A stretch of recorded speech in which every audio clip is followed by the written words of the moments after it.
Orang ini bernama Kemas, dan ketika ia dewasa, menyantuni anak yatim merupakan kegiatan yang rutin ia lakukan. Suatu hari ketika dia pulang dari panti asuhan, dia melihat seorang anak yang menawarkan jasa untuk menyemir sepatunya. Entah bagaimana, anak ini justru mengingatkan Kemas pada kehidupannya di masa lalu. Kehidupan Kemas kecil sangatlah susah. Ketika ia lahir, ia sudah tidak memiliki ayah di sisinya. Sehingga dari kecil, ia sudah harus membantu ibunya untuk mencari nafkah. Sampai suatu hari, ibu Kemas tidak bisa lagi bekerja. Tetapi untungnya, di Palembang, tempat Kemas berada, sekolah tidak dikenakan biaya. Sehingga Kemas masih dapat melanjutkan pendidikannya. Pulang sekolah, Kemas pun mencari uang tambahan lain selain menyemir sepatu, yakni dengan menjadi kuli angkut di pasar. Dan rutinitas ini tetap ia jalani dengan keikhlasan, meskipun hidup yang ia alami sangat sulit untuk anak seumurnya. Kemas kecil tidak pernah mengeluh, meskipun jalan untuk mendapatkan uang sangatlah sulit. Sampai suatu ketika, Kemas melihat seorang pencopet seumurannya yang berhasil mendapatkan uang berkali-kali lipat dari hasil yang biasa Kemas dapatkan.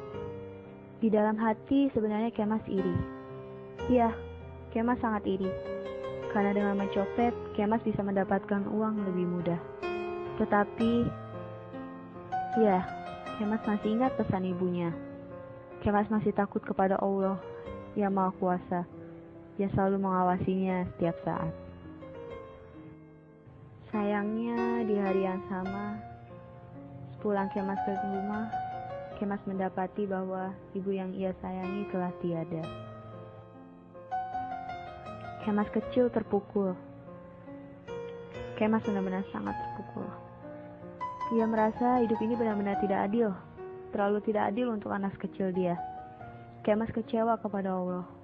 Buat apa Kemas selama ini berlaku baik, jika Allah masih memanggil satu-satunya orang yang berarti di dalam hidup Kemas?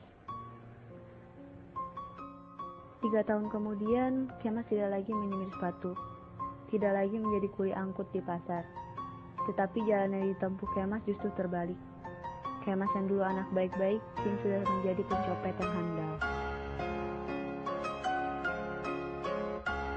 Kemas masih tetap ingat pesan ibunya, bahwa pendidikan itu penting. Akan tetapi, nasib berkata lain. Kemas dikeluarkan dari sekolah dan sering mabok-mabokan.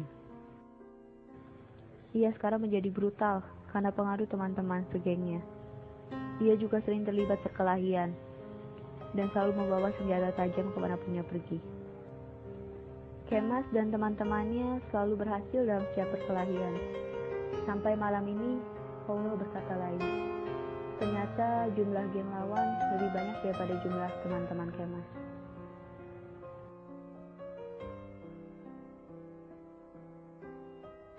Kemas ditinggalkan dalam keadaan tidak berdaya.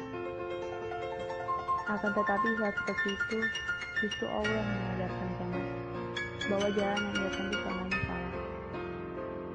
Kemas berpikir bahwa Allah sudah menghukumnya, dan ia sungguh meminta agar diberi kesempatan sekali lagi untuk memperbaiki hidupnya.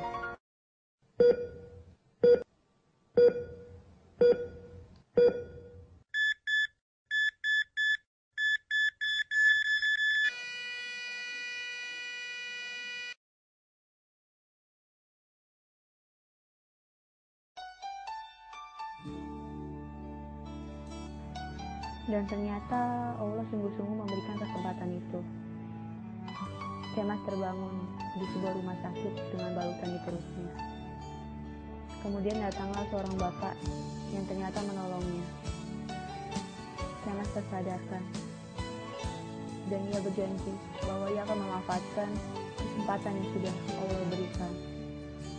Ia akan kembali menebus semua dosa-dosa yang telah ia perbuat. Kita mesti Suatu hari, godaan datang menemui Kemas. Orang yang dulu ia pernah kenal kembali mengajak Kemas untuk menyelami dunia yang sama. Tetapi Kemas menolak dengan halus, dan justru ia menasihati orang tersebut. Mengingat masa lalunya yang kelam itu, Kemas kini bertobat. Ia takut kepada Allah dan tidak ingin lagi berbuat hal-hal yang jahat. Ia menguatkan diri untuk tetap mengikuti pesan ibunya dan menjalani kehidupannya sesuai dengan aturan agama. Tiba-tiba Kemas tersadar dari lamunan ketika seorang anak kecil bertanya, "Kenapa Bapak baik sekali?" Lalu Kemas pun memeluk anak itu dan membisikkan, "Kita mesti tabah menjalani, hanya cambuk kecil agar kita sadar adalah Dia di atas segalanya. Oh, adalah Dia di atas segalanya."